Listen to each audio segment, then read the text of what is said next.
السلام علیکم ورحمۃ اللہ وبرکاتہ۔ ایک نئے ویلو کے ساتھ، اور امید کرتا ہوں انشاءاللہ سب خیر سے ہوں گے، اور دعا بھی یہی ہے کہ اللہ تعالیٰ ہم سب کو اپنے حفظ و امان میں رکھیں۔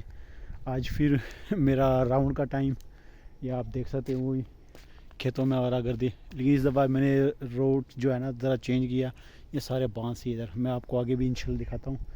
لیکن پچھلے ایک دو ویڈیوز میں نے یہ شکوہ کیا تھا کہ سردی نہیں آ رہی، لیکن اب سردی اتنی شدید ہو گئی ہے 2-3 دن سے کہ میں آپ کو بتا نہیں سکتا۔ اور دھوپ تو بالکل ہی نہیں نکلی، 2 دن سے دھوپ بالکل نہیں نکل رہی ہے۔ اور یہ آپ کو باقی چیز بھی انشاءاللہ بھی چیک کرواتا ہوں۔ تو یہ آپ دیکھ سکتے ہیں، یہ ٹربین ہے پرانی، لیکن اس کا پانی بڑا زبردست تھا۔ سٹارٹ میں تو بڑا ہی میں کیا کمال کا تھا، لیکن بعد میں نے جو سنا ہے اس کا پانی اب ٹیسٹ چینج ہو گیا، لیکن اس کے بجائے انہوں نے وہ آپ نظر آ رہا ہے وہاں پہ انہوں نے بنایا ہے۔ لیکن پہلے یہ بھی سنا تھا یہاں پہ کوئی رہتا تھا چوکیداری کے لیے، لیکن ابھی نہیں ہے، میرا خیال ہے ایسا کوئی چکر نہیں ہے۔ لیکن یہ سارا ادھر جنگل ہی ہے، یہ بانس ہی بانس ہے، کوئی 1-1.5-2 مربع جنگل ہے۔ اور ادھر بھی گاؤں ذرا دور ہے، بیچارے کی چیخ بھی کسی نے نہیں سنی۔ لیکن وہ ٹھنڈ تو واقعی جس طرح دسمبر میں ٹھنڈ ہوتی ہے، آنی بھی چاہیے، وہ اب آ گئی ہے۔ اور مزہ بھی آتا ہے ٹھنڈ کا، سردی کا بھی اور گرمی کا بھی، ایک اپنا ہی روب دبدبہ ہوتا ہے۔ لیکن میری یہ اکثر ہی عادت ہے، آپ لوگوں نے بھی دیکھا ہوگا کہ میں تقریباً عصر کے بعد میں نکل آتا ہوں، کہیں بھی جہاں دل کرے میں اس سائڈ پہ نکل جاتا ہوں۔ لیکن یہ میرا روٹ میرا خیال ہے اس دفعہ نیا ہی ہے، اس سائڈ پہ آیا ہوں۔ لیکن یہ ذرا تھوڑا ہارر ہے۔ ہارر کا کیا مطلب ہے، یہ ذرا خطرناک ہے کیونکہ آس پاس آبادی نہیں ہے اور یہ سارا جنگل ہے، تو یہاں کوئی ڈر کے مارے اس لیے نہیں آتا کوئی لوٹ نہ لے، باقی تو زندگی موت تو اللہ کے ہاتھ میں ہے۔ لیکن میں نے کہا کہ چلو کچھ چیزیں دکھا دیتا ہوں جہاں پہ میں آپ لوگوں کو دکھا سکتا ہوں۔ اور عصر کے اور جو موسم ہے یہ سردیوں کا، عصر سے لے کے جو مغرب کا ٹائم ہوتا ہے وہ بڑا شارٹ ہوتا ہے، اور تقریباً آپ اگر عصر کی نماز پڑھتے ہیں اس اور مغرب کے درمیان کا بالکل ٹائم کا پتہ نہیں لگتا، اور مغرب ہو جاتی ہے اور تقریباً بھی 4:30 تو ہو گئے ہیں۔ تو میں یہاں سے آپ کو دکھا دیتا ہوں، پھر انشاءاللہ یہاں سے پھر میں واپس جاؤں گا، مجھے بھی تقریباً آدھا گھنٹہ لگ ہی جانا ہے پیدل۔ یہ یہاں سے کالونی کی جو ہماری کالونی کی باؤنڈری ختم ہو جاتی ہے، اور یہ ادھر دوسرا علاقہ شروع ہو جاتا ہے، یہ آپ دیکھ سکتے ہیں۔ یہ بھی ساری گاجر کی فصل ہے، وہ ڈیرا ہے۔ اور چلو یہاں سے اب واپسی کا سفر کرتے ہیں۔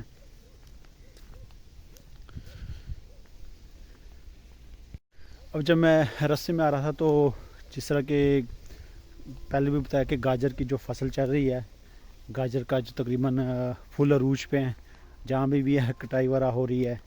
اور اس کے بعد اس کا یہ مسئلہ ہوتا ہے کہ صرف آپ نے نکالنی نہیں ہوتی گاجر، اس کو واش بھی کروانا ہوتا ہے اچھی طرح، اور واش کروانے کے بعد آپ کو اس کی پیکنگ بھی کرنی ہوتی ہے بوریوں میں، اور اس کے بعد آپ کو منڈی بھی چھوڑ کے خود ہی آنی پڑتی ہے۔ اس کا تھوڑا رولا زیادہ ہوتا ہے، لیکن پیسے تھوڑے بہت کسانوں کو بچ جاتے ہیں۔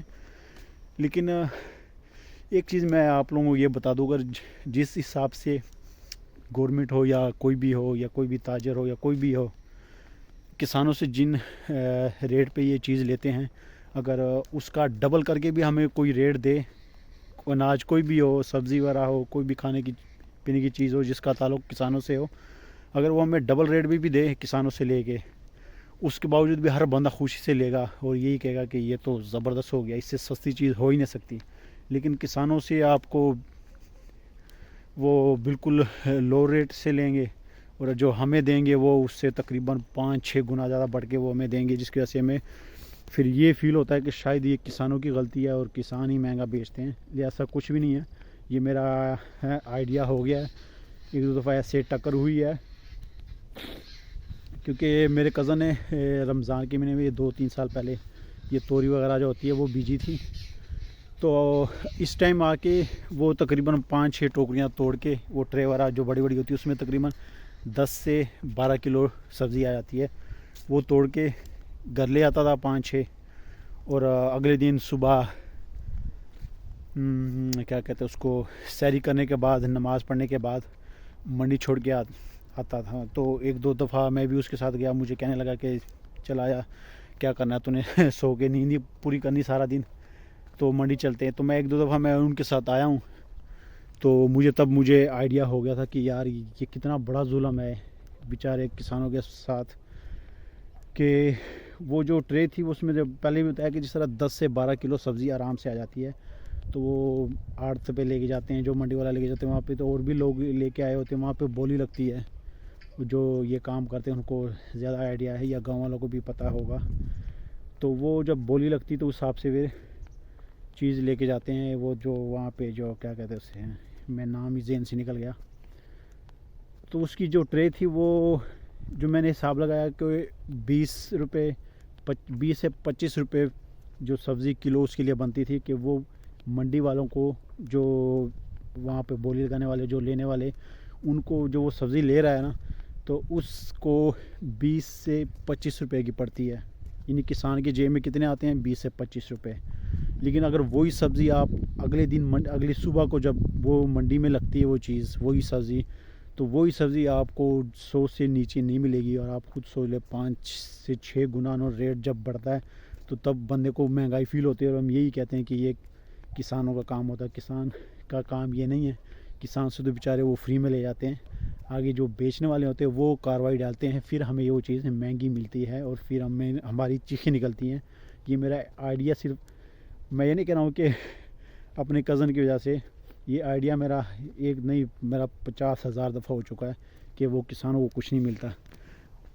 باقی جو پیسہ سارا وہ دوسروں کی جو جیب میں جا رہا ہوتا ہے. اگر کسانوں کی جس ریٹ سے وہ کسانوں سے لیتے ہیں, اگر اسی ریٹ سے ڈبل کر کے ہمیں دیں, آپ کو دیں, تو ہم تو خوشی لیں گے, اور ہم کہیں گے کہ اتنی سستی چیز آج تک ہم نے نہیں لی. لیکن نہیں, ویسا نہیں ہوتا. تو یہ بھی گاجر ہی ہے, لیکن یہ وہ گاجر نہیں ہے. گاجر یہ دوسری والی جو سلاد وغیرہ میں یوز ہوتی ہے, اور چائنیز چاول میں یوز ہوتی ہے, ان کا ریٹ ان سے زیادہ ہوتا ہے. تو ابھی انشاءاللہ اپنی ویڈیو کا اختتام ادھر کرتے ہیں. انشاءاللہ ملتے ہیں نیکسٹ ویڈیو میں. تب تک دیجیے اجازت. اللہ حافظ.